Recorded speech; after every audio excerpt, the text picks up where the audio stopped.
পর্দা উঠেছে এনসিএল টি-20 টুর্নামেন্টের। বেশ সফল একটা আয়োজন ছিল বলা চলে, কিন্তু ফাইনাল ম্যাচটা হয়েছে ম্যারমেরে। সত্যিকার অর্থে কি ম্যারমেরে ছিল কিনা ফাইনালটা, সেটা একটু বোঝার প্রয়োজন রয়েছে, বা তা নিয়ে বিতর্ক হলেও হতে পারে। মাত্র ৬২ রানে অল আউট হয়ে গিয়েছিল ঢাকা মেট্রো। অবদান মুকিদুল ইসলাম মুগ্ধ ও তার সতীর্থদের। মুগ্ধ তার ৪ ওভারে ১২ রানের খরচায় ৩ উইকেট নিয়েছেন, বাকিরাও তাকে যোগ্য সঙ্গ দিয়েছেন। ঠিক সে কারণেই মাত্র ৬২ রানে অল আউট হয়েছে নাইম শেখের ঢাকা মেট্রো। জবাবে যখন রংপুর ব্যাট করতে নামে, তাদেরও কিন্তু অবস্থা বেশ বেগতিকই ছিল। ১৮ রানের মাথায় তারা ৪টি উইকেট হারিয়ে ফেলে।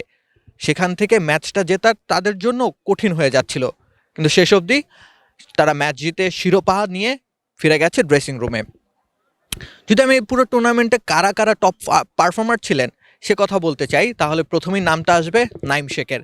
ব্যাট হাতে দুর্দান্ত একটা সময় পার করেছেন তিনি, প্রায় ৩০০+ রান করেছেন এবং এই টুর্নামেন্টের হায়েস্ট রান গেটার তিনি।